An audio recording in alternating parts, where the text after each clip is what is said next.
Donc, Corinne Jacquin, c'est vous qui allez introduire la séquence. Je vous invite d'ailleurs à partager votre écran pour mettre votre présentation. Et je vais vous présenter. Pardon? Il y a marqué l'animateur a désactivé le partage d'écran par les participants. Hop, normalement, vous pouvez le faire. C'est bon. Ah, ok. Bon. Zoom. Donc, Corinne Jacquin, vous êtes architecte, urbaniste et historienne. Vous êtes chercheur à l'IPRAUS. Ah, parfait, ça marche. À l'Institut parisien de recherche architecture, urbanistique et société, laboratoire de l'École nationale d'architecture de Paris de Belleville, où vous enseignez également. Et vous êtes membre fondatrice du collectif Inventer le Grand Paris. Vous avez la parole pour 12 minutes. Je vous laisse le micro. Oui, alors attendez, j'essaie de bien mettre mon... un instant, affichage. Voilà.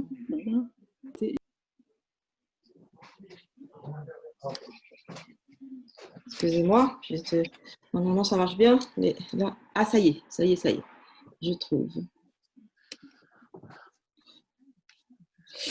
Voilà, donc j'ai préparé un petit papers. Donc, avant de proposer un regard un peu rétrospectif sur quelques plans iconiques du Grand Paris, je voudrais commencer par quelques observations empiriques en tant que citoyenne sur la perception aussi des transformations de la métropole. Alors, ce qu'on constate, c'est que la métropole est très loin du citoyen et j'ai moi-même l'impression de faire partie d'une sorte de deuxième ou troisième siècle d'ailleurs, de sachant, mais juste derrière un cercle des décideurs et des institutionnels. Je suis sans doute plus informée que le citoyen lambda, qui identifie la métropole principalement par le chantier du Grand Paris Express, et finalement pas beaucoup plus. Je ne sais pas qui me représente au sein de l'Assemblée métropolitaine, composée d'élus par d'élus, donc de seconde et troisième zone. Je ne sais même pas où siège cette Assemblée métropolitaine. Alors, comme d'autres, je m'interroge sur le décalage temporel entre les discours institutionnels et la ville ordinaire, qui se densifie sans compensation en matière d'équipement et d'espace de travail. Je n'ai moi-même pas très bien compris l'organigramme mis en place pour tenir le plan, le spot, entre la pure qui dépasse ses frontières et l'IPR qui se recroqueville dessus. La France n'est pas un type d'organigramme, mais je pense que ce manque de clarté n'est pas normal. Je m'interroge aussi sur les cultures professionnelles et leur peu d'attention à la vie quotidienne qu'elles semblent regarder comme en surplomb. Depuis le confinement, de très nombreux inventeurs autoproclamés apparaissent sur l'urbanisme dit des 10 minutes à pied. Alors que tout le monde sait, ou ne pas savoir, que cette idée a déjà presque 100 ans, qu'elle vient de Clarence Stein, américain, qu'elle a été relayée en France par des personnalités comme Bardet ou Michel Écochard, mais finalement avec une fortune critique tout à fait insuffisante. Et la question de la ville genrée n'a pas encore transpiré hors des cercles universitaires. Alors l'architecture des nouveaux quartiers est plutôt correcte, mais souvent stérile en termes d'urbanité. Pour avoir parcouru par exemple la Plaine Saint-Denis, le secteur université, Paris 8, Archives nationales Stein, j'ai cherché longtemps la boulangerie, la pharmacie, la supérette, le kebab du coin. Il n'y a d'ailleurs plus de coin, les cafés kabyles et portugais ont disparu. Le commerce quotidien, la petite activité trouve refuge sur les vieilles radiales et les anciennes artères villageoises, lorsqu'elles n'ont pas été détruites. Sociologiquement, tout est là pour la mixité, famille, étudiants, employés, intellectuels, artistes. Et pourtant, il ne se passe pratiquement rien sur les rues larges et bien plantées. Je m'interroge d'ailleurs sur sur le rôle de pleine commune dans tout ça. Alors, il y aura sans doute un apport de David Mangin qui a une sorte de théorie aussi là-dessus. Alors, j'ai de la sympathie pour les géographes qui en appellent au renouveau de la culture aménagiste en France pour redonner un sens aux territoires concrets dans leur épaisseur humaine, temporelle, écosystémique, au-delà de l'accumulation de documents d'urbanisme invariablement planimétriques, insensibles à la géographie des paysages. Mes camarades de l'association La Seine n'est pas à vendre ont réalisé avec effarement que le grand fleuve n'était pas pensé comme un tout. il semble que les choses évoluent, grâce notamment à l'investissement de cette bande de retraités hyperactifs auxquels je rends ici hommage. En tant qu'historienne formée à l'architecture, c'est l'écart entre les plans porteurs d'intention et leur advenue sur les territoires qui m'intéresse. Alors, comme Patrick Boucheron n'a pas honte de le faire sur Arte, j'attribue à l'histoire un rôle de psychanalyse collective. Pour avancer sur le Grand Paris, il faut repenser le refoulé du Grand Paris. Il faut désigner et mettre une parole sur certains échecs récurrents, mais aussi réactiver les ressources de la mémoire et sortir du silence quelques éléments collectifs qui ont été déclencheurs. Réévaluer ces moments oubliés où le destin du Grand Paris a bien failli s'aiguiller vers une voie plus favorable. Alors, le drame, pour moi, s'est joué dans la période cruciale des années 20 et 30. L'urbanisme français était alors en retard. Ce n'est pas moi qui le dis, mais les contemporains eux-mêmes qui accusaient le pays de s'être endormi sur les lauriers d'Haussmann. Le retard français, donc, ne s'est pas résolu, mais s'est au contraire accentué en butant sur le projet du Grand Paris, qui n'a pas réussi à se hisser au standard métropolitain d'autres grandes villes-mondes qui avaient pris à bras-le-corps la civilisation de masse. Londres, New York et Berlin surtout, qui réussissaient, malgré les crises, une articulation formidable entre transport en commun, extension de l'habitat, espace naturel et aires de loisirs de plein air. De mon point de vue, les années de l'ouvrier, les 60s, n'auront été qu'un formidable rattrapage. Alors, dans les années 30, les schémas d'impensés se sont enracinés à l'insu même des protagonistes du premier plan d'aménagement de la région parisienne, le PARP. Je laisserai de côté les questions de gouvernance et du foncier, pourtant essentielles, pour n'examiner que les points d'achoppement du plan d'un point de vue méthodologique et spatial, en particulier le renoncement à organiser la banlieue de façon polycentrique, de prendre en compte l'échelle des voisinages, d'articuler transport urbain et habitat, et l'abandon de la dimension paysagère de l'Île-de-France, le tout avec un réflexe infrastructurel dominant. Alors, le PARP débute en 1928. On crée alors un comité d'experts et d'élus, une sorte d'assemblée et de groupe technique de pilotage à la fois, le CSAORP, pour Comité supérieur de l'aménagement et d'organisation de la région parisienne. Il est à l'initiative de l'État, en l'occurrence du radical socialiste Albert Sarraut, ministre de l'Intérieur, qui a la compétence sur les plans d'aménagement des villes de France. Le processus du plan s'étale sur pas moins de 13 ans, avec une succession de lois et de décrets, 2 enquêtes publiques, pour finalement être approuvées en 1939 et appliquées en 1941. Il s'agit en fait d'un superposte recollant ceux de plus de 600 communes. Le plan d'ensemble, le dénominateur commun, concerne essentiellement un plan de modernisation routière, avec des autoroutes nouvelles, mais surtout des grands travaux sur le réseau inférieur des départementales. Vous voyez là un extrait, et on voit très bien en fait tout le projet de capillarité en fait des routes en banlieue, mais surtout un certain nombre de petites rocades prévues ou de modernisation de routes à l'intérieur même de la première couronne. D'une certaine façon, on a raté là le coche, car l'intention de départ était d'introduire une planification à 2 échelles, un schéma directeur général et des plans locaux détaillés qui auraient pu être décalés dans le temps. C'est ce qu'accomplissait le Grand Londres au même moment. Le PRP est resté en vigueur comme superposte jusqu'en 1960-65, après une révision en 1956. Alors, le périmètre considéré par le PRP était d'une très grande sagesse, de 35 à 40 km autour de Paris, englobant les départements de la Seine-et-Oise, mais aussi vers le nord, dans l'Oise. Il comprenait les communes jusqu'à Chantilly et Creil, gare terminus de banlieue. Il incluait également l'ouest de la Seine-et-Marne, mais pas l'est jugé trop rural, et laissait cependant Fontainebleau de côté, ce qui n'est pas très bien. Donc là, vous voyez à la même échelle, le périmètre du département de la Seine et celui du PARP, donc un saut d'échelle considérable. Alors, l'historiographie a retenu la figure héroïque de l'architecte Henri Prost, qui a livré la première version du PRP en 1934, avec de très belles perspectives aériennes sur les autoroutes en construction ou à l'état d'avant-projet. Alors Prost n'était pas un très grand bavard, mais son plan parle. Et les figures de paysages qu'il renseignait dans ses cartouches ont de quoi faire rêver. Donc, parc côtier de la Seine, non réalisé. Rocade des hauteurs, non réalisé. Route des forts de l'Est, non réalisé. Grande montée en forêt vers la croix de Noailles avec un nouveau pont, non réalisé. Ce qu'il en reste de ces intentions paysagères, c'est la protection des sites des parcs aristocratiques de l'Ouest parisien. Alors l'historiographie a retenu aussi l'influence des maires socialistes de banlieue, Albert Thomas, Champigny, Henri Sellier, Suresnes, Albert Morizet, Boulogne. En fait, le projet de la métropole du Grand Paris a été soutenu par une vaste palette de personnalités, hauts fonctionnaires, élus, écrivains, architectes, pour beaucoup issus de cercles conservateurs, comme l'écrivain Jean Giraudoux. Ces métropolitanistes ont orchestré des campagnes auprès de l'opinion publique pour faire avancer le projet.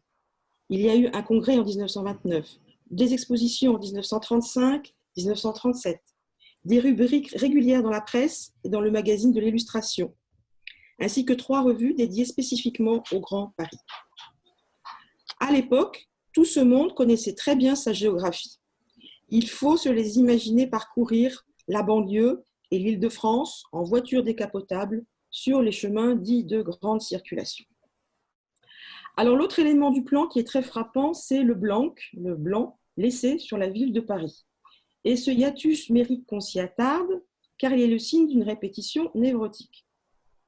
La ville de Paris instruisait parallèlement son plan directeur. En écho à la situation d'aujourd'hui, l'organigramme des services concernés par le PRP et la fabrication des cartes montre une certaine superposition entre les fonctionnaires du département de la Seine et ceux de la ville de Paris. Alors ce blanc parisien était déjà présent dans le concours du Grand Paris de 1919, organisé par le bureau d'extension du département de la Seine, nouvellement créé, et dont le programme dissociait des interventions entre Paris, la ceinture des fortifications et la région parisienne. On voit là le projet lauréat de Léon Josely dans la 3e section, qui avait d'ailleurs 10 ans auparavant, participé au concours du Grand Berlin. Alors j'en profite pour montrer sa carte qui proposait un double système de parcs à l'instar de celui de Boston. On voit en gris clair les parkways de la route des Forts, idée qu'il reprenait de Louis Bonnier, l'architecte de la ville de Paris, ainsi qu'une ceinture extérieure des bois en noir. Aurine, excusez-moi, je vous interromps, il vous reste 2 minutes. Oh, alors c'est un peu trop. Alors, voilà. Donc, il y a eu aussi des projets de villes satellites qui ont été abandonnés pour des raisons diverses et variées. Vous voyez là celle de Stein-la-Courneuve qui devait accueillir 80 000 habitants. En fait, le zonage communal a ouvert des pratiques de dérogation préfectorale et encouragé à son insu des micro-lotissements. En jeu, les zones dites non affectées, c'est-à-dire agricoles, sur lesquelles on a pu construire sous conditions. Alors, dans l'après-guerre, sont très connues les étapes du schéma directeur de 1965, mené par le super-préfet Paul Delouvrier, avec l'organisation de 5 villes nouvelles. Cependant, il se fait sur le paradigme de grands équipements et d'infrastructures routières souvent déconnectées du sol. On a éludé les centralités intermédiaires et le fin maillage en transport en commun dont avait besoin la banlieue. Alors, une considération particulière pour les bases de loisirs de plein air prévues dans le PADOG en 1960, que le Front populaire n'avait pas eu le temps de s'emparer. Mais elles se sont développées là aussi sur le paradigme de l'automobile familiale et restent aujourd'hui toujours difficilement accessibles en transport en commun. Là, on doit rappeler la jauge allemande des 3 quarts d'heure maximum pour rejoindre les baignades publiques, les bois et les forêts. Alors, des plans régionaux qui ont suivi, on retiendra l'étude de Gérald Hanning pour le SDORIF de 1974, resté dans les tiroirs, mais absolument excellente en termes de grands paysages. Ici, vous voyez sa carte mêle le paysage historique avec le paysage naturel autour de Paris. Et ses intentions aussi de concentrer l'urbanisation sur les coteaux et les plateaux. Alors, le reste, c'est-à-dire ceinture verte agricole introduite dans le SDO de 76, trame verte, trame bleue, dans celui les suivants, sont assez communs et font partie de la vulgate du niveau international. Voilà, je m'arrête à l'aube du XXe siècle, où l'histoire de la métropole se rejoue, comme on en parle évidemment aujourd'hui, et notamment avec le concours d'idées de 2009, un mouvement institutionnel entre l'État, les communes et les départements qui se rejouent, les lois de 2010-2011, Grand Paris Express, et celle de 2016 sur la métropole, avec les frustrations qui persistent. Merci Corinne pour votre intervention. Nous allons poursuivre cette séquence avec la présentation de David Mangin, que j'invite à présenter à son tour son PowerPoint. Et si vous pouvez également allumer votre micro et votre caméra, s'il vous plaît. Ah, super.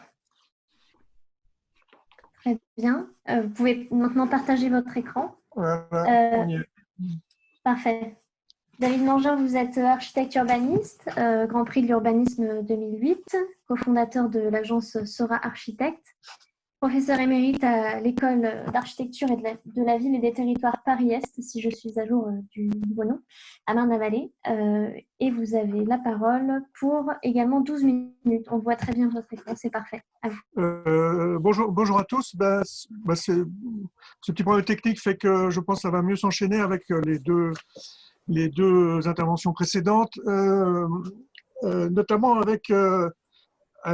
j'ai quand même comme idée qu'on peut critiquer les gouvernances et le manque d'inscription territoriale des grands projets, c'est ce qu'on fait très bien Simon Renet et Bernard Landau, et qu'il y a eu d'autres époques où on savait à peu près faire ça, où on espérait qu'on savait faire ça. Mais je pense qu'aujourd'hui, il faut effectivement, je ne sais pas si c'est une sorte de théorie, mais je pense qu'il faut avoir des outils pour contester et proposer d'autres outils pour ce qui se fait à la place, c'est-à-dire ces fameuses ZAC, ces fameuses réinventer, ces opportunismes économiques qui ont pris la place effectivement d'une vision plus territoriale des projets. Alors c'est ce à quoi je m'attache, parce que je ne suis pas très optimiste, c'est-à-dire je pense que les réformes de gouvernance sont très difficiles.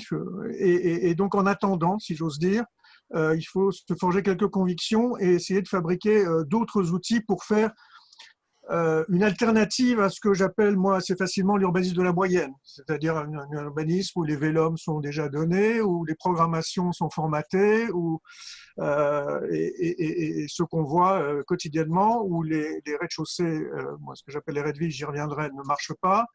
Donc, il faut vraiment, si on veut faire avancer collectivement à différentes échelles une alternative, dans mon domaine qui est plutôt les outils de projet, je fais quelques propositions. C'est ce que je dirais là, et j'essaierai de conclure sur, éventuellement, dans ces propositions, quelques conséquences sur les questions de gouvernance. Alors, le premier point, donc j'ai 3 points qui concernent les périmètres d'intervention, la question des formes urbaines et la question de programmation. Donc le premier point, c'est que on raisonne entre autres à la fois sur des périmètres de propriété, mais ça je pense que la propriété, c'est bien la seule chose qui n'est pas discutée aujourd'hui. Comme disait Rousseau, depuis que quelqu'un a réussi à faire croire aux autres qu'il pouvait être propriétaire d'un morceau de la terre, ça continue et ça va continuer longtemps, que ce soit des propriétés publiques, privées et à toutes les échelles. Donc, mais le problème, c'est de mettre ces périmètres d'intervention qui correspondent souvent à des propriétés ou des propriétés remembrées. Il faut les mettre dans autre chose que des cercles d'accessibilité. Donc, je pense qu'il y a un petit combat qui a été évoqué tout à l'heure, qui sont cette théorie des cercles d'accessibilité qui effectivement sont modernisés avec la ville du quart d'heure récemment. Or, ce petit schéma essaie de montrer une idée très simple et de bon sens, c'est que les gares sont pas, par exemple, les quartiers de gare sont construits avec des cercles d'accessibilité. Alors, il y a des variantes sur les rayons. Le new urbanisme se fonde là-dessus et bon, c'est une idée que d'un espèce de fonctionnalisme vert, on va être près des gares à 10 minutes, un quart d'heure, etc. Et en réalité, il faut opposer à ça des itinéraires qui peuvent être beaucoup plus longs que ces rayons d'accessibilité et qui doivent permettre de construire l'inscription de différents projets et des projets du quotidien et des projets plus ambitieux. C'est ce que montre ce petit schéma. Donc ça, c'est un peu la façon dont est quand même beaucoup pensé le système des gares avec les quartiers de gare, et ce qu'avait souligné Podzampark assez vite dans les débats qu'on avait à la IGP, c'est qu'on est en train de faire une espèce de ville à deux vitesses autour des gares, c'est-à-dire il y a les quartiers de gare et puis il y a ceux qui sont un peu en dehors, parce que ces cercles d'accessibilité, évidemment, produisent des périmètres de ZAC, produisent des attractions immobilières, produisent de la spéculation, comme chacun sait. Et en réalité, donc, il faut faire un travail sur un urbanisme d'itinéraire. Alors, les itinéraires, ça peut évoluer, parce que les technologies, notamment, évoluent. Ces deux premiers schémas, c'est des schémas que Benevolo avait fait dans son fameux pavé « L'histoire de la ville », qui a été réédité des centaines de milliers de fois depuis les années 60. Mais il y a un schéma assez intéressant où il montrait comment, au 19e siècle, on avait une maison et on allait dans des équipements municipaux, à la piscine, à la mairie, à la bibliothèque, etc. Après, au XXe siècle, on a eu la voiture, on a eu la télévision, on a eu la piscine dans le jardin. Donc, les fonctions se sont redistribuées et donc les itinéraires se sont redistribués. Et on pourrait dire qu'aujourd'hui, on a un H3 des réseaux, qui est le numérique, les applis, qui fait que les itinéraires se complexifient et se superposent surtout. C'est pas 1 ou 2 ou 3, c'est 1 et 2 et 3. Ça, c'est un petit exercice assez intéressant. Je n'ai pas le temps là de faire cette partie importante. C'est comment les itinéraires aussi, dans notre pratique de tous les jours, depuis l'arrivée des mobiles et des applis, vous voyez un petit travail d'étudiant assez simple, de Place de République à Hôtel de Ville, ce qui constate quand il fait un itinéraire, et s'il se met sur les applis de Google, ce que met Google, c'est-à-dire, comme dirait Bernard Landau, c'est le fric, c'est-à-dire les gens qui payent pour être sur la carte Google, qui font la carte. Et c'est d'ailleurs un des grands enjeux, c'est les données, parce que ça influe aussi sur les itinéraires et l'économie des villes. Alors, un urbanisme itinéraire, bon, moi j'essaie de pratiquer ça depuis un certain nombre d'années, mais c'est assez récemment que j'essaie effectivement de le construire un peu comme une doctrine. Pourquoi? Parce que la théorie c'est pratique et ça permet de faire des projets plus vite et avec une certaine cohérence. Donc ça, c'est un projet à Toulouse. Alors, le plus intéressant, c'est un projet à Montigny qu'on est en train de faire, où j'essaie d'appliquer à la fois la question des itinéraires. Normalement, on s'occupe de la transformation d'une départementale qui est une série c'est une entrée de ville, comme on dit, avec beaucoup d'air. Et donc, c'est la transformation, c'est remettre, la demande de la mairie, c'est transformer cette départementale, et donc je propose surtout aux maires d'essayer de le relier dans des itinéraires en profondeur de la ville. Le deuxième point que je voudrais aborder, qui concerne plus des questions de forme urbaine, mais qui me paraissent quand même très décisives. Comme chacun sait, personne n'est vraiment très content de ce qui se passe dans les rez-de-chaussée des ZAC, mais pas que les ZAC. Le campus d'Orsay, vous pouvez faire des murs entiers opaques et on ne pourra pas rentrer dedans. Vous pouvez trouver bien d'autres exemples, les quartiers de bureaux, on n'en parle même pas. Donc, cette opacité qui n'est pas uniquement des questions de sécurité, mais des questions d'usage, et surtout qu'on mise uniquement quasiment sur le commerce pour occuper uniquement en se posant principalement la question du rez-de-chaussée des immeubles. Donc, moi, à mon avis, on ne va pas s'en sortir comme ça si on ne considère pas que l'essentiel des voies, c'est des voies résidentielles. 9 voies sur 10 à vocation à être résidentielles. Donc, il faut admettre, apprendre et faire les modèles économiques pour faire des logements habitables, sans entrer dans les détails, sur des rues résidentielles.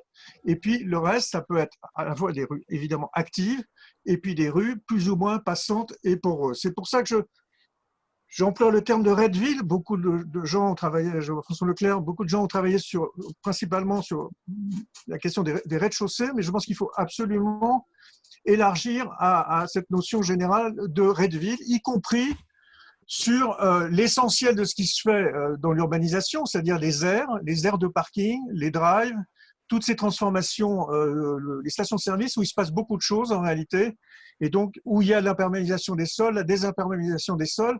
Donc ça concerne aussi, cette question de Redville concerne aussi les espaces ouverts à désimperméabiliser. Alors après, il faut inventer des catégories qui vont offrir un peu des alternatives à ce que nous faisons tous, c'est-à-dire un peu l'îlot ouvert, qui est une formidable invention de Potsdam Park il y a 20 ans, mais qui mérite maintenant peut-être d'avoir d'autres alternatives. Donc j'essaie de faire des catégories dans les Redvilles pour essayer de proposer plus de profondeur aux villes. Alors tout ça, c'est la perspective de cette urbanisation moyenne, comment s'en sortir, parce qu'on a l'impression d'une grande répétition, une grande banalité dans les formats en général.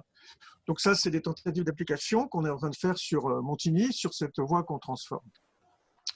Donc à partir de ça, il faut inventer des systèmes de représentation des villes différentes.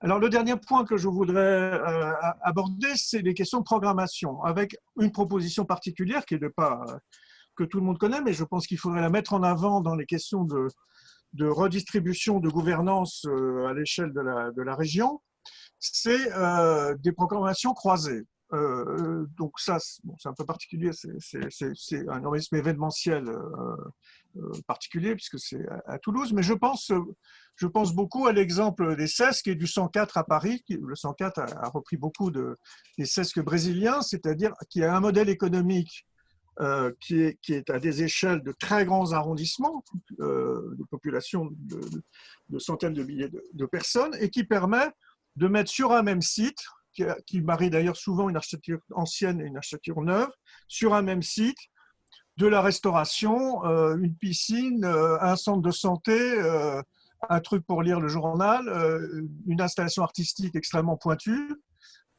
et qui marche très bien. Et d'ailleurs, vous voyez, quand le 104 a été repris par l'équipe, vous voyez des gens du quartier qui ne venaient pas et qui découvrent des choses inattendues, comme des gens qui venaient de l'extérieur, dits bobos, qui découvrent des gens qui dansent du quartier, etc. Donc je pense que dans la crise aussi de financement et de gestion, de démultiplication des équipements, avec une pratique des sports très différente aujourd'hui, il y a des perspectives de fabriquer des lieux comme ça, y compris, je pense, qu'ils feront des économies d'échelle assez importantes. Alors, pour terminer, je pense que je suis à peu près dans les temps, j'ai fait un petit tableau, c'est pas encore très au point, dans le papier que j'ai diffusé, qui n'est lui-même pas encore très au point, mais qui essaie de dire quel nouveau paradigme entre l'aménagement urbain au sens pour aller vite, d'une ZAC courante, et quelles alternatives en termes d'urbanisme d'itinéraire, de Redville et de programmation croisée. Alors, qu'est-ce que ça peut vouloir dire du point de vue des questions de gouvernance qui occupent principalement les gens ce matin? C'est que d'abord les itinéraires, ça suppose très souvent des coopérations intercommunales. Alors, je sais bien, il y a des comités d'axe, mais on parlait de la Seine tout à l'heure. On peut parler des Highlines, par exemple, qui marchent très bien. Là, la dernière qui a été faite sur la petite ceinture, c'est un grand succès. On peut parler, comme on en avait beaucoup parlé pendant le Grand Paris, des nationales. Donc, c'est comment remettre les choses dans des itinéraires et qu'on fasse que des programmations pour des itinéraires alors, du quotidien ou des itinéraires exceptionnels. Chacun sur ces itinéraires-là peut avoir des intérêts différents, y compris dans la semaine, mais qu'il faut essayer de réfléchir, remettre les périmètres dont on hérite dans des stratégies d'itinéraire. Et puis, deuxième point, pour avancer sur cette question de Redville, qui est en fait la question des usages du quotidien, de la ville vue d'en bas, pas au sens populiste du terme, mais vraiment la ville comme chacun la pratique. Il faut d'abord tirer un certain nombre de conséquences sur les voies résidentielles, donc ça recoupe tous les problèmes de mode de déplacement. Mais aussi, je pense que pour faire avancer cette question, on peut, sur les problèmes de gouvernance, des services, par exemple, vous avez les services qui travaillent en silo, comme chacun sait, dans les villes, celui qui s'occupe de la gestion, celui qui s'occupe de la propreté, celui qui s'occupe de l'espace public, des personnes âgées, des genres, etc. Donc on n'en peut plus de 20 services. Et je pense que si on les fédère sur cette question des raids vides, on y trouve beaucoup de solutions croisées et non pas une addition de micro-clientélisme. Voilà à peu près ce que j'avais à proposer ce matin. Merci. Merci beaucoup, David. Nous allons maintenant poursuivre cette séquence avec l'intervention d'Aurélien Delpiro, qui ouvrira, je pense, d'ailleurs sur ces questions de gouvernance et d'action publique. Je vous invite, Aurélien Delpiro, à allumer votre micro et votre caméra et à diffuser votre écran à tout le monde. Pour ce qui est des questions, je le reprécise, les questions seront centralisées à la fin de la séquence, donc après l'intervention d'Aurélien. Mais je vois que déjà quelques-uns échangent dans la conversation. Aurélien, vous êtes maître de conférence à l'école d'urbanisme de Paris, chercheur au Laburba, et alors il y a un écho. C'est pas si... Elle se réveille, elle dort, donc elle hurle pas. Excusez-moi. Bon, ça a l'air de s'être calmé. Oui, je reprécise, vous avez co-dirigé l'ouvrage L'Atlas du Grand Paris, sorti en février dernier, il me semble.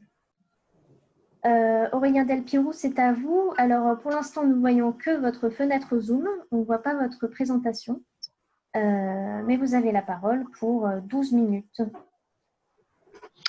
Merci beaucoup. J'ai pourtant activé le partage. Alors, bon, s'il ne s'affiche pas, ce n'est pas très grave parce que je dois dire que c'est un PowerPoint purement illustratif et que je pourrais mettre à disposition des participants. Hein.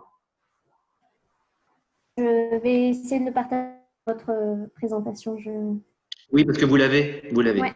Très bien, merci beaucoup. Je remercie en préalable Pierre Mansat qui continue à faire vivre ce débat sur le Grand Paris. Merci pour ses efforts, ses initiatives constantes. Je voudrais aussi dire que je vais en effet essayer de remonter un petit peu dans le champ donc, de la gouvernance et des politiques publiques. Donc ça demande une certaine agilité à tout le monde, même si voilà, ce qu'a dit David Mangin était très inspirant et vous allez voir qu'il y a quand même des connexions possibles. Il évoque un urbanisme des itinéraires et en écho, moi, avec d'autres, bien sûr, je milite pour une gouvernance des réseaux, hein, une gouvernance des réseaux. Je n'oppose pas, contrairement à Simon Renet ou Bernard Landau, les périmètres au projet. J'oppose plutôt les périmètres au réseau et je vais essayer de vous expliquer pourquoi. Je sais d'ailleurs qu'il y a un certain scepticisme vis-à-vis de cette approche. Et je voudrais montrer aussi ce matin en quoi, finalement, elle peut déboucher sur des propositions qui sont très concrètes et qui sont, ma foi, potentiellement assez révolutionnaires pour la gouvernance du Grand Paris. Donc, vous l'avez compris, je vais plutôt parler des conditions d'exercice des politiques publiques, c'est-à-dire des modalités d'exercice, plus que du contenu et même plus que des acteurs. Je pense, comme David Mangin, qu'une énième réforme des champs de compétences, non seulement est assez irréaliste et n'est pas forcément la bonne entrée pour répondre aux défis aujourd'hui qui se posent dans notre métropole. Alors, premier point. Le constat, je vais aller très rapidement sur les principaux éléments. Je pense qu'il y a une convergence entre nous d'inadaptation, d'inefficacité, d'inadéquation entre la façon dont l'action publique est menée dans la métropole du Grand Paris et des défis qui sont absolument majeurs. Alors, on peut dire, en les regroupant, et je fais écho aussi à ce qu'a dit Pierre Mansat ce matin en introduction, on a bien sûr un défi majeur qui est celui de la cohésion sociale et territoriale ou des inégalités sociales et territoriales. Et on a un second défi, et je ne les oppose pas, hein, bien sûr, il y a des interactions entre les deux, qui est celui des impératifs de transition écologique ou environnementale au sens large. Pour répondre à ces défis, la façon dont on configure l'action publique aujourd'hui me semble tout à fait inadaptée, précisément parce que c'est une action que j'appelle point par point. Hein. C'est une politique publique fondée sur des lieux. Et le problème des périmètres, c'est que les périmètres, ils s'accumulent, ils se juxtaposent. Et on le voit très bien, hein, on a des générations successives de projets qui ne sont pas pensés dans leur cohérence, dans leur complémentarité, dans leurs liens. On a un exemple très récent sur les plans de relance. Hein, là, je parle d'action publique. Les plans de relance qui se sont superposés entre la région, la métropole, la ville de Paris, parfois de manière contradictoire. Alors, je partage en revanche un élément d'explication de cette superposition périmétrale, c'est la puissance du fait communal. Et à dire vrai, quand on compare le Grand Paris à d'autres métropoles, la principale singularité, elle tient surtout dans cette fragmentation communale. Hein, vous voyez qu'on a 40 communes qui ont plus de 50 000 habitants, on a 250 communes en Île-de-France qui ont plus de 10 000 habitants et qui se vivent, qui sont gérées comme un État en modèle réduit. Hein. C'est le modèle jacobin français qui est en fait reproduit à une échelle locale qui est celle de la commune qui, vous le savez, un grand nombre de pouvoirs. Alors, on est plusieurs à considérer que finalement, donc, on va avoir beaucoup de mal avec cette façon de configurer l'action, de répondre aux défis. Alors, pour la transition écologique, j'allais dire, c'est intuitif. Pourquoi? Parce que les périmètres de l'écologie, on l'a rappelé, Pierre Mansat l'a rappelé également à travers le grand bassin parisien, les périmètres de l'écologie ne sont absolument pas les périmètres institutionnels en matière de ressources, en matière de fonctionnement des écosystèmes, en matière de complémentarité écologique, bien sûr, mais c'est aussi vrai, et on peut voir la slide suivante, en matière de réduction des inégalités, ce qui est peut-être moins contre-intuitif et qui sera plus discuté. Pourquoi? Parce que certes, il y a des grands contrastes hérités, hein, je partage tout à fait cette évidence, Est-Ouest, Nord-Est-Sud-Ouest, mais on a des dynamiques de décrochage social et territorial qui sont maintenant à des échelles extrêmement fines et qui sont évolutives. Hein. On voit très bien, la Seine-Saint-Denis nous montre que les dynamiques de décrochage social sont au moins autant liées à l'histoire, au stock, qu'en fait au flux. Hein. La Seine-Saint-Denis, c'est un département qui est un département SAS. Donc, c'est le 7e département pour la richesse produite, hein, vous le savez tous, et c'est l'avant-dernier pour le revenu des ménages, mais c'est aussi un département dans lequel on vient pour s'insérer dans la métropole, dans laquelle on arrive, on reste 3 ans, 5 ans, et en fonction de son projet résidentiel et social, on peut en partir. Donc, tout ceci implique de s'affranchir en quelque sorte des lieux pour penser les réseaux, les coopérations, les liens. Alors, on peut avancer. Je propose deux grands ordres finalement de réflexion hein, que je soumets au collectif. La première, finalement, je considère que dans ce fameux millefeuille, vous me pardonnerez la métaphore culinaire, tout ce qu'il y a à l'intérieur, c'est pas tellement grave si on touche pas. Pourquoi? C'est ce que j'appelle moi la crème. Et je viendrai là-dessus dans un troisième temps. En revanche, la base et le sommet, c'est-à-dire la base c'est la commune, le sommet c'est l'État. Il me semble que là, on a des leviers de changement importants. Alors, l'État, pourquoi? Ce qu'on voit bien, c'est que l'État est très présent dans la région capitale. Hein.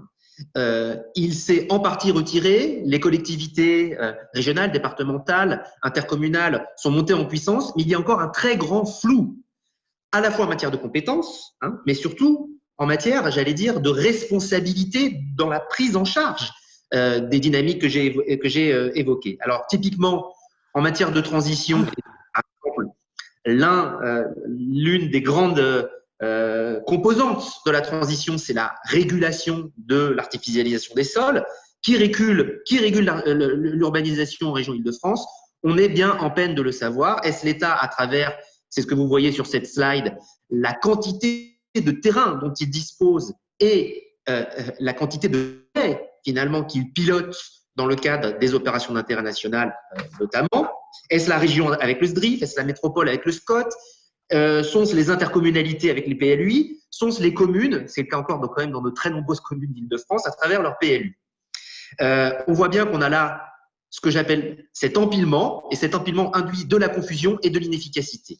De la même façon, sur les inégalités, on le voit très bien, toutes les collectivités ont créé leurs propres dispositifs. C'est ce que j'appelle moi des dispositifs compensatoires, parce qu'en réalité, en termes de puissance d'action publique, on est très très loin de ce que peut faire l'État. Hein. Donc, il y a des fonds de péréquation, il y a des fonds de solidarité, etc., mais qui n'ont pas les capacités redistributives nécessaires pour changer les grands équilibres. Donc, ce que je propose avec d'autres, c'est que finalement, on assume le rôle de l'État. Et on l'assume au moins sur 2 éléments. Un, la définition des stratégies. On peut passer à la slide suivante. Merci beaucoup, Flora. La définition des stratégies sur les 2 enjeux que j'ai identifiés, la cohésion sociale et territoriale, la transition écologique, et j'insiste, et vous voyez que c'est absolument pas une posture, j'allais dire, de décentralisation à tout craint, bien au contraire, on peut considérer que dans la métropole parisienne, compte tenu des enjeux, compte tenu de la nature très particulière des décrochages, hein, vous connaissez très bien ces éléments, progression de la pauvreté, voilà, la tâche de léopard, eh bien l'État doit être le garant de la solidarité verticale, c'est-à-dire tout simplement de la péréquation et de la redistribution. Donc pour ça, je propose un certain nombre de points on va dire d'orientation, hein, sur lesquels il faudrait travailler. Je les présente très brièvement compte tenu du temps dont je dispose. Travailler sur des stratégies. Aujourd'hui, pour tous ceux qui ont lu des grands documents stratégiques de l'État, elles sont trop générales, peu lisibles, très peu opérationnelles. Donc, moi, je propose des trajectoires, qu'on change les critères, qu'on explicite des conditions de mise en œuvre de ces stratégies. Je propose de conserver un certain nombre de programmes qui fonctionnent dans des champs qui concernent directement la question des inégalités, l'éducation, l'emploi, bien sûr, la rénovation urbaine avec toutes les critiques que l'on peut apporter, mais il y a des programmes sectoriels qui fonctionnent bien. Il faut les conserver, les maintenir et même sans doute les renforcer, quitte à les rendre un peu plus souples dans les critères d'attribution. Hein. Alors des moyens, bien sûr, il faut des moyens, il faut qu'on se le dise, hein, bien sûr, à la fois pour nourrir les programmes, mais dans cette case, en quelque sorte, je mets surtout l'attention à la réforme profonde des dotations de l'État et notamment de la DGF. Il y a un certain nombre de propositions, vous les connaissez, elles sont sur la table, hein, mais les dotations doivent être absolument un outil de la péréquation au sein de notre métropole. Et là, on pourrait réfléchir sur des assiettes pertinentes. Et enfin, des règles. Et parmi les règles, je propose, pardon, c'est le dernier point, je propose avec d'autres donc que précisément pour garantir la transparence, la pertinence et l'efficacité des moyens alloués par l'État, eh bien, on crée une cour d'équité métropolitaine qui puisse finalement voilà, se prononcer comme autorité indépendante sur les dotations, sur les inégalités. Et je propose, et ça fait le lien avec ma dernière partie, je serai très rapide, Flora, un duty to cooperate à l'anglaise, c'est-à-dire on conditionnerait les financements, hein, les financements de l'État au respect d'un certain nombre de dispositions et notamment la coopération. Alors, je termine sur la solidarisation des territoires. Vous l'avez compris, autant je considère que la solidarité verticale relève fondamentalement de l'État central et déconcentré, autant je considère que tout le reste, eh bien, c'est-à-dire la solidarisation horizontale, les coopérations, eh bien, relève des collectivités territoriales. L'idée, c'est de ne pas en faire une couche supplémentaire, parce qu'il existe aujourd'hui des contrats de réciprocité, des coopérations bilatérales. Hein. Si vous interrogez Emmanuel Grégoire, le premier adjoint à Anne Hidalgo, il vous dit on n'a jamais autant coopéré avec les territoires environnants. En réalité, évidemment, c'est parce qu'il prend les choses comme la coopération, finalement, comme une sorte de couche supplémentaire et ça tourne quasiment à la charité. Or, on propose, nous, de mettre ça dans le logiciel de l'action publique, en faire en quelque sorte l'ADN des politiques publiques métropolitaines. Alors, ça se prête bien sûr particulièrement pour la transition écologique, hein, parce que là, il y a toutes des interdépendances, des réseaux à organiser, mais ça s'y prête aussi pour un certain nombre de grandes politiques publiques. Et je voudrais terminer là-dessus avec quelques propositions un petit peu punchy, en quelque sorte. Parce que la coopération, ce n'est pas finalement quelque chose d'abstrait qui serait promu par des gens qui voudraient en quelque sorte laisser libre cours à la spontanéité des collectivités locales. Non, ça peut profondément révolutionner l'action publique dans notre métropole. Alors, on mutualise on a commencé à le faire. Il faut systématiser la mutualisation. Mutualiser, c'est quoi? Mutualiser les équipements, mutualiser l'ingénierie, mutualiser l'investissement. Et là, les champs sont nombreux. La carte scolaire, bien sûr, l'école, l'un des leviers majeurs aujourd'hui des inégalités sociales, parce qu'elle configure les choix résidentiels, une carte scolaire métropolitaine.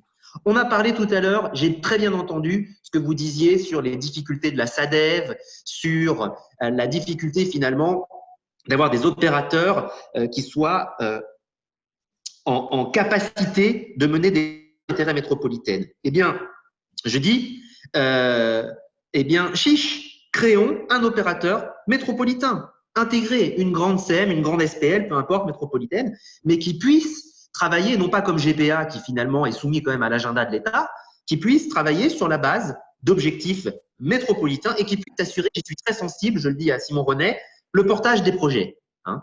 C'est vrai, bien sûr, dans certains secteurs qui ne sont pas pourvus, mais plus généralement, c'est vrai pour des secteurs qui ont peu d'ingénierie. Je pense, on parle toujours de la Seine-Saint-Denis, mais je pense à la Seine-et-Marne. La Seine-et-Marne, aujourd'hui, a des besoins majeurs en termes d'équipement, en termes de projets, parce que c'est là que se fait la croissance et c'est là qu'il y a aussi des dynamiques de décrochage social émergentes. Or, aujourd'hui, ni les impôts, ni le système d'ingénierie de la Seine-et-Marne permet de mettre en place des projets d'envergure métropolitaine. Donc, il faut un opérateur métropolitain. Concernant l'aide sociale, je termine vraiment. Là, on a des problèmes de pauvreté, de décrochage qui sont quand même très concentrés dans la zone dense. Eh bien, fusionnons les services d'aide sociale des 4 départements. Fusionnons les trésoreries, harmonisons les conditions d'accueil. Et là, on pourra enfin avoir une aide sociale métropolitaine qui réponde décemment aux besoins des habitants. Enfin, un fonds d'investissement. On a des ressources foncières dans cette métropole. Il faut arrêter. On dit tout le temps c'est une métropole riche. Oui, on a des ressources fiscales, par exemple la CFE, mais on a aussi des capacités d'emprunt qui sont considérables. C'est la métropole la plus riche d'Europe. Eh bien, créons un fonds d'investissement métropolitain, donnons-lui des objectifs et demandons-lui de financer des projets, là aussi, d'intérêt général. Voilà, alors tout ça, ça permettrait évidemment, vous voyez, de changer en quelque sorte les règles du jeu, de généraliser la réciprocité territoriale. On peut éventuellement la contractualiser, hein, on verrait comment. Hein, et je termine quand même par le nerf de la guerre, bien sûr, je ne l'oublie pas. Hein, on parle souvent de gouvernance, on oublie le nerf de la guerre, la fiscalité.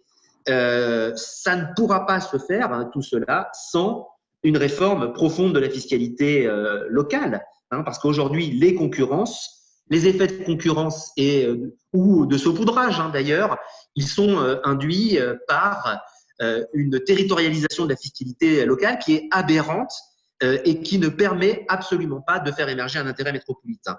Alors, vous voyez, finalement, en parlant de coopération et de réseau, on peut être extrêmement concret. Alors, j'entends d'emblée toutes les remarques et les réticences qui pourront être formulées. J'ai posé sur la table ces éléments pour qu'ils soient discutés, débattus, enrichis, amendés, avec l'idée que la pensée critique, c'est bien, l'action critique, c'est mieux. Merci beaucoup. Merci Aurélien pour votre présentation. Nous allons pouvoir passer à la séquence d'échange. Je vois que dans la conversation, il y a déjà eu plusieurs remarques. Peut-être que sur ce temps d'échange, on peut peut-être vous proposer de prendre la parole et d'intervenir directement. Il n'y a pas de encore. Il y a eu beaucoup de commentaires sur le chat. Je ne sais pas si parmi vous, quelqu'un ou quelqu'une souhaite réagir, poser une question à l'un ou l'autre de nos intervenants. Je peux vous signaler ou prendre la parole.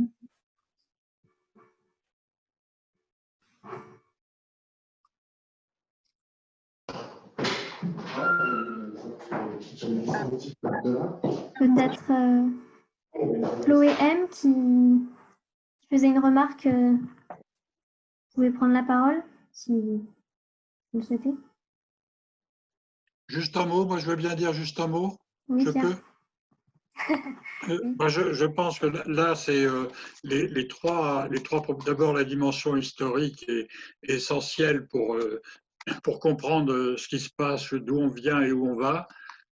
Et puis, sur les deux propositions, je pense que c'est extrêmement stimulant, mais que seul le suffrage universel peut permettre d'imposer et je ne parle pas d'institutions, on y viendra peut-être, j'ai une petite opinion personnelle, mais tout ce qui est proposé d'une telle puissance à mettre en œuvre vis-à-vis de la puissance communale, des syndicats, de la place de l'État, du rôle de l'État, que seul le suffrage universel, sur la base d'un projet politique puissant et fort, permettra d'avancer. Sinon, ça en restera comment dire, des utopies, pratiquement, ou des souhaits, ou des vœux qui ne verront jamais le jour.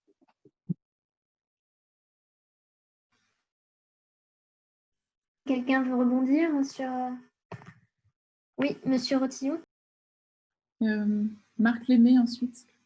Oui, il y avait un point sur lequel, dont on parle pas, ou très rarement, je l'ai mis un peu dans le chat là, à la fin, c'est la question du statut des agents. Parce que derrière, il y a les organisations, les périmètres institutionnels, mais il y a les personnes qui travaillent.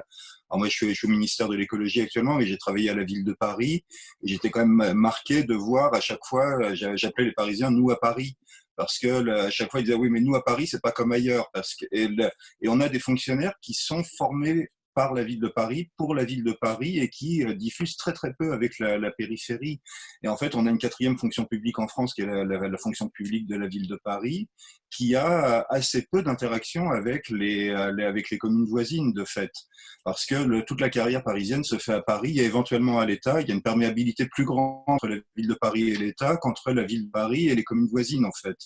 Et ça crée un effet frontière que j'ai pu vivre très directement, des fonctionnaires de la ville parisienne de la ville de Paris qui sont mieux payés que les fonctionnaires des villes voisines, qui ont du mal à se faire embaucher sur le territoire voisin. Un collègue de la métropole me disait non, ta collègue parisienne, je vais même pas regarder son CV parce qu'elle est trop chère pour nous. Et ça crée du coup un effet frontière qui est terrible et dont on parle très rarement. Je peux intervenir, Guy Burgel? Vous m'entendez? Oui, allez-y. Oui, je voudrais simplement intervenir très rapidement sur ce que vient de dire Pierre Mansart, qui me semble fondamental. Suffrage universel, oui, mais pour quel scrutin? Parce que, encore une fois, on voit très bien combien nous sommes entre spécialistes, quand même. Les choses sont complexes, sont difficiles. Donc, il y a une éducation du citoyen, et moi, autant je suis d'accord avec Pierre pour que ce soit le suffrage universel qui se détermine, parce que c'est fondamental. Mais quelle est la courroie de transmission entre l'éducation du citoyen et l'expression du suffrage universel? Quelqu'un veut réagir? Je sais que Marc Lémé, vous souhaitiez prendre la parole. On vous écoute. Oui, bonjour. Bonjour, je ne sais pas si vous m'entendez. Très bien. Je voudrais revenir un instant, si vous permettez, sur, pour moi, ce qui est un véritable impensé dans tout ce que j'ai entendu depuis tout à l'heure à propos de l'existence des grands syndicats franciliens. Juste quelques des éléments. Budget de Paris, 9 milliards. Budget de la région, 5 milliards. Budget des 3 départements de la petite couronne additionné, 1,7 milliard. Budget des 7 syndicats franciliens, 3,5 milliards d'euros par an. Ce sont les acteurs majeurs de tout ce qui touche à l'aménagement dans le territoire francilien. La gouvernance est absolument désastreuse. Ils ont combattu avec succès pour éviter toute prise de compétences réelles par la métropole du Grand Paris. Je me souviens parfaitement qu'en 2015, dans la loi, au retour de la loi NOTRe à l'Assemblée, j'ai assisté à une séquence en pleine nuit où Christian Cambon du CEDIF a fait adopter en flibustant le vote. Le règlement du Sénat prévoit que si un premier vote est déclaré incertain, on fonctionne ensuite par debout assis.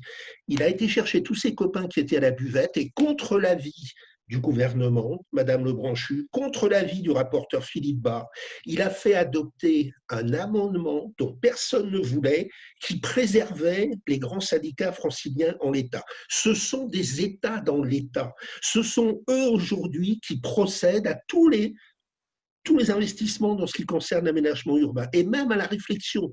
Et c'est un impensé total. Il faut remonter au rapport de Philippe Dallier en 2007, au rapport sénatorial, dans lequel il établissait avec une rare pertinence que c'était l'existence même de ces grands syndicats franciliens qui avaient interdit pendant des décennies toute progression de l'intercommunalité en région parisienne. On sous-estime totalement leur influence, leur pouvoir qu'ils imposent jusqu'à l'État. Et je constate avec regret, mais ce n'est pas la première fois, que pour les architectes et les urbanistes, la seule compétence, en fait, c'est la mobilité. Mais ces grands syndicats maîtrisent tous les réseaux. Et Dieu sait si les réseaux sont importants dans tout ce qui est d'aménagement urbain. Donc voilà, je voulais juste vous apporter ces quelques éléments de réflexion complémentaire. Merci. Merci beaucoup. Sauf si quelqu'un souhaite réagir, je vous propose qu'on revienne à… Moi, je veux bien réagir, Pierre Gonnet. Juste pour aller dans le sens de Pierre Mansat, la prochaine échéance, peut-être retardée un peu par le confinement, sont les élections régionales. Donc, il faut vraiment se demander comment insuffler dans les différents partis qui vont se présenter le débat sur l'aménagement du Grand Paris, parce qu'il ne faut pas louper cette occasion. Voilà, petite incise.